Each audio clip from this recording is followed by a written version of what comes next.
St. Lucians, this is Open Mic. We are back to the second segment of our program. At this point in time, I just wanted to mention one matter which hit me very strongly.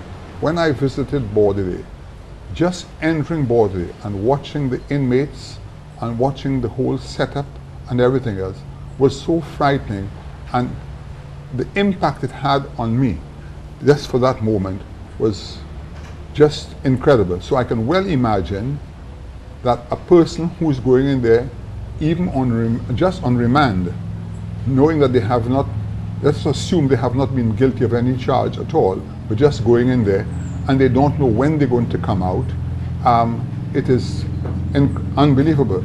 Actually, one of the reasons that took me to Bordelais was the fact that I got a letter from a Canadian citizen whose daughter is presently at Bordelais as a result of a drug-related charge among 3 people, and the young lady has been there for 13 months, has not been charged at all, and naturally it does not augur well for St. Lucia when not only St. Lucians but foreigners are put in that position here.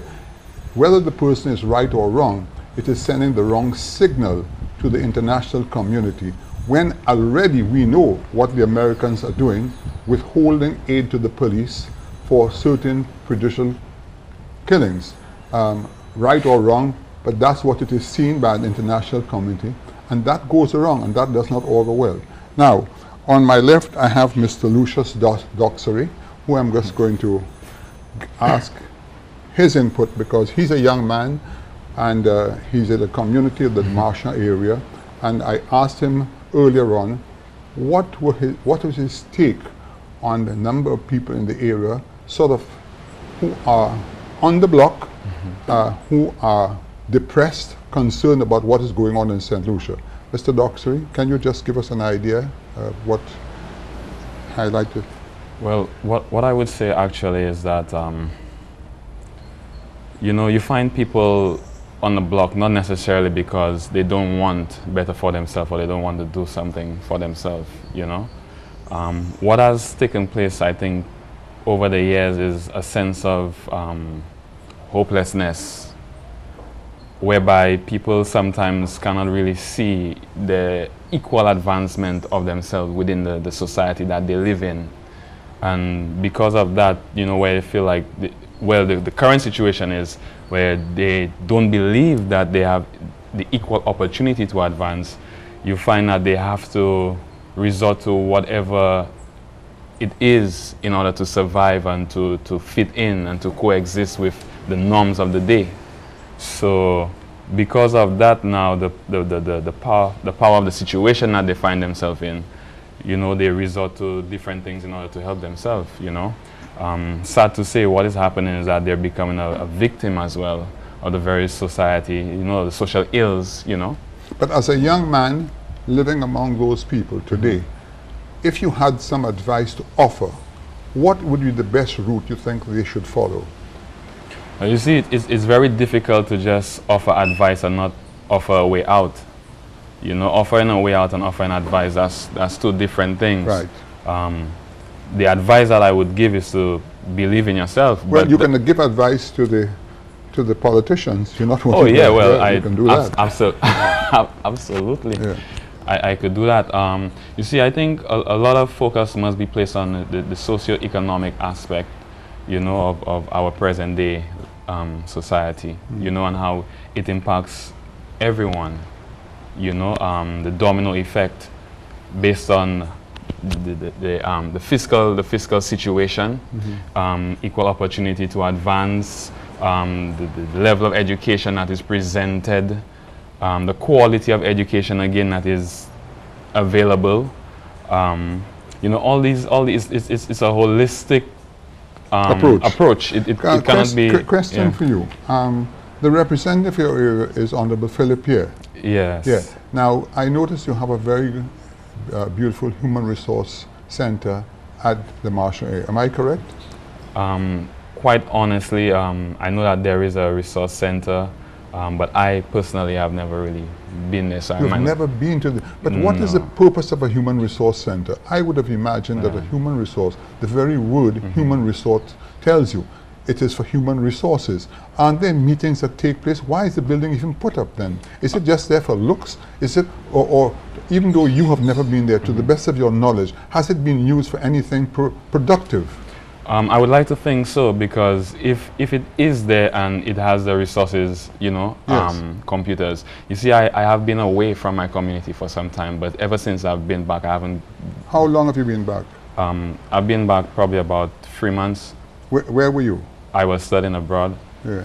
But prior to going abroad, how long were you abroad for? 3 years. 3 years. Right. But the when I- Human Resource Center has Yeah. been there before. Were you too young to recognize it? No, not at all. It's just that I was able to provide for myself at that time. I mean, I didn't have a need to go there, but I'm not saying that other people in the community don't have a need to go there or that they do not go to But the since Human Resource you Center. actually live in the Martian area. Yes, I do. But then Martian is quite a small area. Don't you have any friends that go there at all?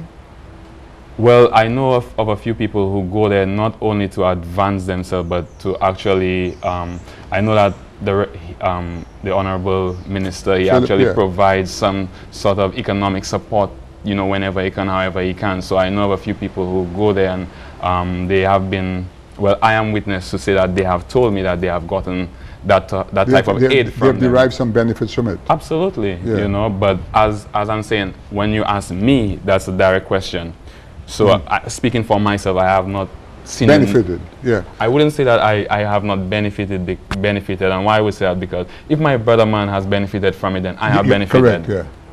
But then, don't you think though, I mean, in all fairness to the minister, okay, if a human resource center has been constructed there, and you know, it's available, don't you think that there is some people in the area should actually be going to that human resource center to improve themselves? Because the government can only do so much.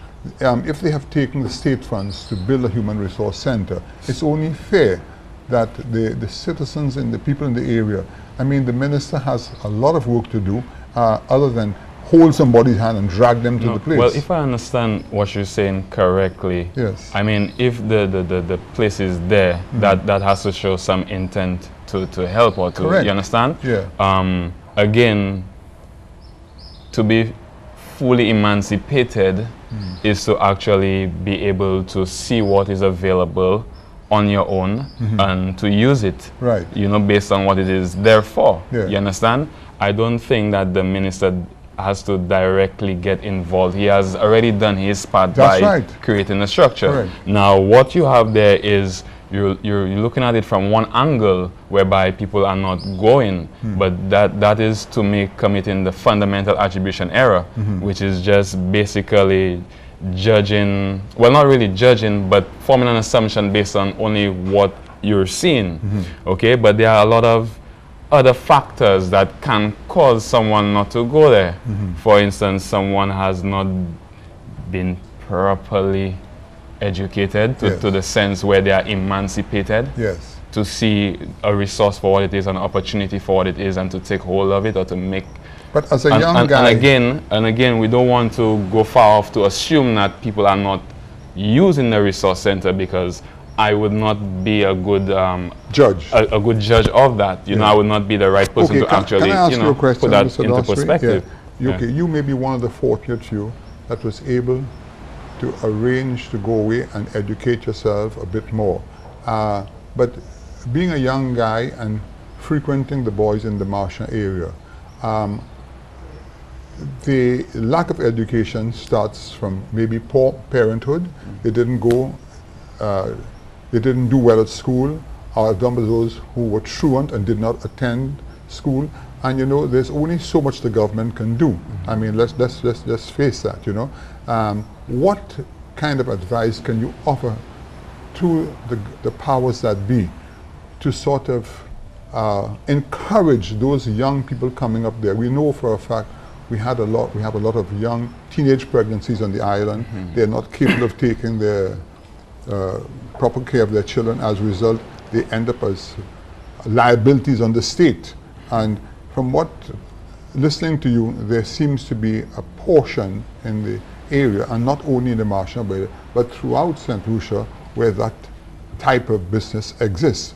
But as a young man who has come back and living among the people, what advice can you give to whoever can help as to what direction we need to take to start to change course? Because if we remain on the wrong course, we continue going in the wrong direction.